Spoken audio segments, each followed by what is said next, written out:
ধ্বংসযজ্ঞ আমি দেখলাম, এটা কারো পক্ষে সহ্য কর না। আমরা অনেক রক্ত দিয়ে স্বাধীনতা এনেছি, দেশটাকে গড়ে তুলব। এই দেশের মানুষ বিশ্ব দরবারে মাথা উঁচু করে চলবে।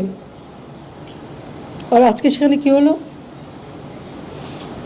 আজকে সেই সম্মানটা ধুলায় মিটিয়ে দিল, নিজেরা ক্ষতিকার হলো।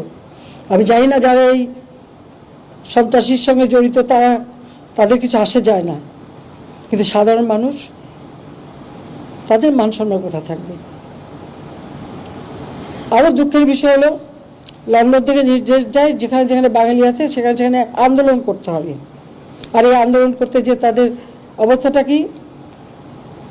লন্ডনে আমাদের আওয়ামী লীগের উপর হামলা করলো, সেখানে পুলিশ এসে ওই বিএনপির 3 নেতাকে গ্রেপ্তার করেছে।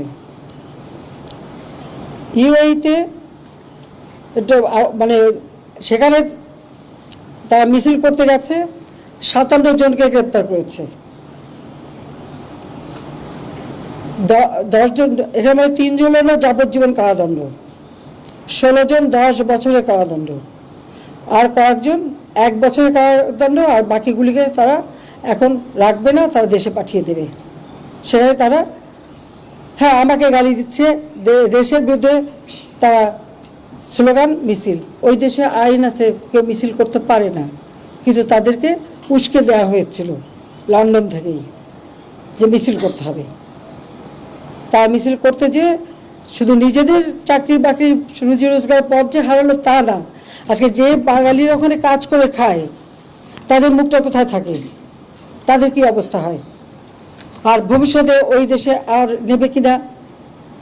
তারপরে আমি সাথে সাথে সেখানে আমাদের অ্যাম্বাসেডারের সাথে কথা বলছি, ওদের সাথে আমাদের ভালো সম্পর্ক, এখানে অ্যাম্বাসেডারের সাথে কথা বলেছি।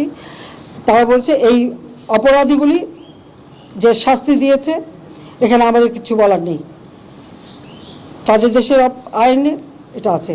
সৌদি আরবে সেখানেও মিছিল করতে গেছে, আপনারা জানেন সৌদি আরবে কখন মিছিল করতে পারে না, সেখানে 20 জনকে গ্রেপ্তার করেছে।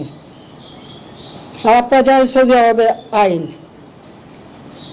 তাদের কতগুলি নিয়ম আছে যে কোন আইন ভাঙলে কি শাস্তি হবে, এবং সেটা এটা এমনও আছে যে গর্দানও কেটে দেয় প্রকাশ্যে, চুরি করলে হাত কেটে দেয়। তাহলে এই 20 জন মানুষ এবং সেই সাথে আমাদের যে লক্ষ লক্ষ কর্মী, তাদের ভবিষ্যৎটা কি?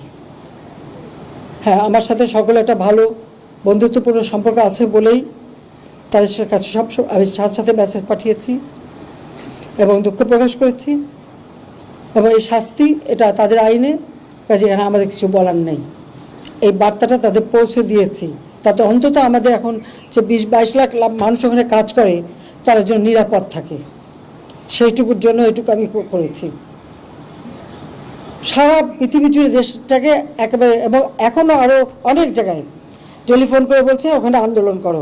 এমন এমন দেশে আমাদের সেখানে ফোন করে আমাকে জানাচ্ছে, মেসেজ দিচ্ছে।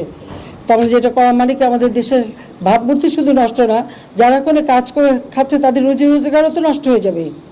তো এখন এটা কিসের জন্য এই ধরনের আচরণ করা হচ্ছে, এটাই আমার প্রশ্ন।